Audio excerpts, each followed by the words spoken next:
Boiler में इतना ज़्यादा फायदा है, बॉयलर इतना जल्दी वेट गेन करती है, फिर भी मैं बॉयलर छोड़ के देसी मुर्गी पालन क्यों कर रही हूँ। ये एक बहुत ही सिंपल सा सवाल है जो कि हर कोई मेरे से करते हैं और मैं उनका सीधा जो है एक जवाब देती भी हूँ, लेकिन फिर भी कहीं ना कहीं पूरा जवाब नहीं दे पाती हूँ और नहीं समझा पाती हूँ। इसीलिए मैं आप लोगों को आज वीडियो के थ्रू ये समझाना चाहती हूँ कि मैं जो है बॉयलर क्यों नहीं चुनी और मैं क्यों देसी में आई हूँ।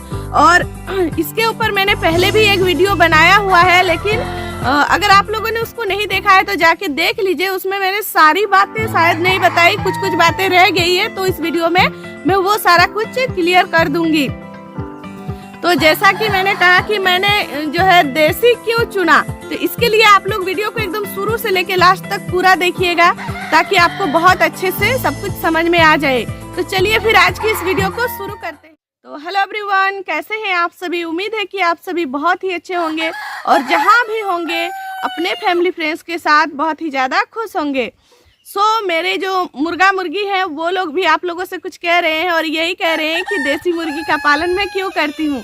देखिए, तो जैसा कि आज का ये टॉपिक है, तो ये ना बहुत ही बहुत बार मैंने भी सोचा है कि बॉयलर जो है इतना जल्दी वेट गेन कर लेती है, वो 35 से 40 दिन में 2 किलो प्लस में आ जाती है, और जो देसी वाली होती है ये उतना जल्दी जो है वेट नहीं गेन करती है। उसमें ना कम से कम हो तो फिर भी 65 से 70 दिन लग जाते हैं 1 किलो वेट गेन करने में, और 2 किलो वेट गेन करने में उसको 90 दिन प्लस में चली जाती है। लेकिन फिर भी 90 दिन में वो 2 के आसपास आ जाती है। अगर उसका फीडिंग सही रहा तो वो 90 दिन में 2 किलो आ जाती है, और ये 40 दिन में। तो फिर मैं क्यों नहीं करती हूँ। तो देखिए, सिंपल सा बात है कि मैं बिना ट्रेनिंग लिए हुए इस जो है फार्मिंग की इसी जो ये बिजनेस है इसमें मैं आई थी। तो अगर आप कोई भी बिजनेस करते हैं बिना ट्रेनिंग के करते हैं तो उसमें थोड़ा सा रिस्क होता है। मैंने भी जितना जाना उससे यही लगा कि शायद मैं बॉयलर नहीं कर पाऊंगी शुरू में, बाद में फिर देखूंगी, तो फिर मैंने देसी वाला ही चुना। और जब मैं देसी करने लगी फिर मैंने जो है, ऐसा भी नहीं है कि मैं बॉयलर के बारे में सोचती नहीं हूँ या फिर सोचती नहीं थी, फिर मैंने उस पर बहुत ज़्यादा ध्यान भी दिया। कई बार मैंने ये सोचा भी कि मैं इस बार बॉयलर ही मंगा लूँ। लेकिन फिर एक चीज़ दिमाग में आती है कि देखिए, जब हम ये जो बॉयलर है, बॉयलर का हर जगह में बहुत ज़्यादा डिमांड है। आप मार्केट में जाइए, मार्केट में भी जो ग्रामीण एरिया है, शहरी एरिया है, हर जगह में बॉयलर का जो डिमांड है वो बहुत ज़्यादा है। लेकिन फ़र्क क्या है देसी में और उसमें, कि जो बॉयलर का डिमांड ज़्यादा है लेकिन फिर भी उसका जो मार्केट की प्राइस है ना, प्राइस जो है वो लेने वाले तय करते हैं। हम और आप अगर बॉयलर खाते हैं तो हम ही ये बात का डिसाइड करते हैं कि उसको जो है कितना रेट में हम खरीदें। और ऐसा क्यों होता है, देखिए, जब भी कोई छोटी से छोटी बीमारी भी आती है ना, तो सबसे पहले बॉयलर को लगती है। भाई, बॉयलर को कोई बीमारी नहीं लगती है, लेकिन होता क्या है ना कि हम इंसानों के मन में ये बात जो है घुस जाती है कि बॉयलर खाने से हमें ये बीमारी हो जाएगी, अभी ये वाला बीमारी आया है और जो लोग बॉयलर खाएंगे उसको ये वाला बीमारी हो ही जाएगी। क्योंकि हमारा नेक्स्ट जो अभी कोरोना वाला जो निकला, तो उस टाइम ऐसा ही कुछ हो रहा था। बॉयलर खाने से किसी को कुछ नहीं हो रहा था, लेकिन फिर भी ये वहम हो गया था कि उसको खाने से ही भाई कोरोना हो जाएगा।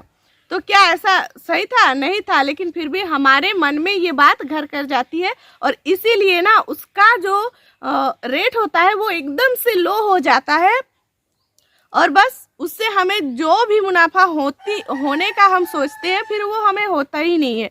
हम एकदम से नुकसान में भी चले जाते हैं।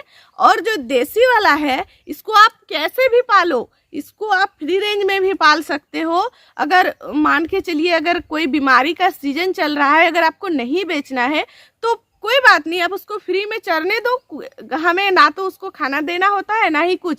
आप अगर उसको ज़्यादा दिन तक रखना चाहते हैं तो उसको फ्री में पालो, फ्री रेंज में, तो उसमें हमें कोई नुकसान नहीं होता है। और साथ ही साथ जो उसका मार्केट रेट होता है वो रेट ना जो खरीदने वाले जो लोग होते हैं वो नहीं तय करते हैं। पब्लिक तय नहीं करती है कि उसका कितना जो है मार्केट रेट होना चाहिए। उसका रेट जो बिजनेस करते हैं, जैसे कि हम और आप अगर फार्मिंग कर रहे हैं देसी मुर्गी का, तो हम खुद तय करते हैं कि हम उसको कितना में बेचें। जैसा कि मैं खुद अपना एक्सपीरियंस बता रही हूँ कि मैं जो है अभी मेरे पास कुछ बड़े बड़े मुर्गे हो गए हैं जो कि 1 किलो प्लस में है, 1 किलो प्लस में है, तो मैं उसको 400 रुपये किलो में मैंने खुद नहीं बेचा है। तो वही बात, और जो मतलब होलसेल में अगर मैं बेचती हूँ तो वो 200 प्लस में बेचती हूँ। तो देखिए होलसेल, अगर होलसेलर आके ले जाते हैं आपके घर से, तो उनको भी कहीं ना कहीं बेचना होता है, तो फिर वो 210 220 इस तरह का ही देंगे ताकि उनको भी फायदा हो। और अगर आप 1-2 जैसे कि आप अपने लोकल एरिया में बेचते हैं या फिर आप खुद मार्केटिंग करते हैं, तो फिर आप सोच सकते हैं कि आप कितना भी कम में बेचे, फिर भी आप 350 के प्लस में किलो हिसाब से अगर बेचते हैं तो उस तरह का रेट में बेचा जाता है, जो कि हमारे एरिया में जिस तरह का रेट चल रहा है, मैं उसके बारे में ही मुझे ज़्यादा जानकारी है तो मैं वही बता देती हूँ। बाकी आप लोगों के उधर किस तरह का रेट है आप लोग हमें कमेंट करके बता सकते हैं। और जो मतलब अभी जो मैंने 1-2 दिन पहले ही 400 प्लस में बेचा, उसका जो वजन अगर मैं कहूँ तो वो 1 किलो 1.5 से 200 ग्राम का था, ज़्यादा भी बड़ा नहीं था, लेकिन फिर भी मैंने उसको 400 प्लस में बेचा।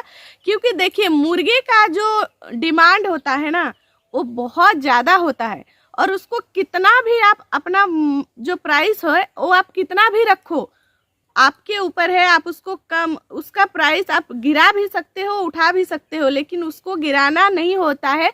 क्योंकि देखिए ये मुर्गे ना तो आपको खाने के लिए आपको परेशान करते हैं, और ना ही किसी चीज़ का टेंशन नहीं होता है। बड़ा हो गया है, अब आप उसको वेट और नहीं बढ़ाना चाहते हैं तो उसको फ्री रेंज में पालना शुरू कर दो। अगर नहीं बेचोगे तो, अगर आप ज़्यादा दाम में बेचना चाहते हैं तो। लेकिन वहीं पे बॉयलर जो है उसको एक दिन भी आप बिना दाना दिए नहीं रख सकते हैं, आप फ्री रेंज में उसको एक दिन भी नहीं रख सकते हैं, सारी की सारी एकदम से पलट जाएगी।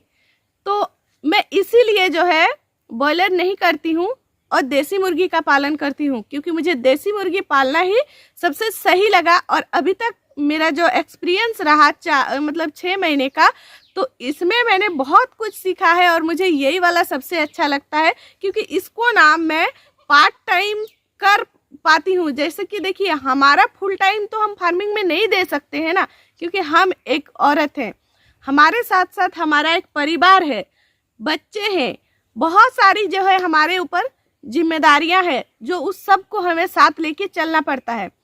तो आई होप कि आज की वीडियो में आप सबको समझ में आ गया है कि मैं खुद देसी मुर्गी पालन क्यों करती हूँ और बॉयलर में क्यों नहीं करती हूँ। तो यही सब जो है थोड़े मोड़े कुछ बातें थे जो कि मुझे आप लोगों को बहुत ही अच्छे तरीके से समझाना था, तो मैंने अपने तरीके से फुल कोशिश किया है। आई होप कि आप सबको आज की वीडियो बहुत ही ज़्यादा पसंद आई है। तो अगर पसंद आई है तो वीडियो को अपने फैमिली फ्रेंड्स में शेयर कर दीजिए, साथ ही साथ लाइक कर दीजिए। और आज की जो मेरी आवाज़ है वो थोड़ी सी इधर उधर हो रही है, क्योंकि मेरी तबीयत थोड़ी सी ठीक नहीं है। तो इसी के साथ इस वीडियो का मैं यहीं पे एंड करती हूँ और मिलती हूँ आप सबसे नेक्स्ट अच्छे से वीडियो में। तो तब तक के लिए जय हिंद, जय भारत।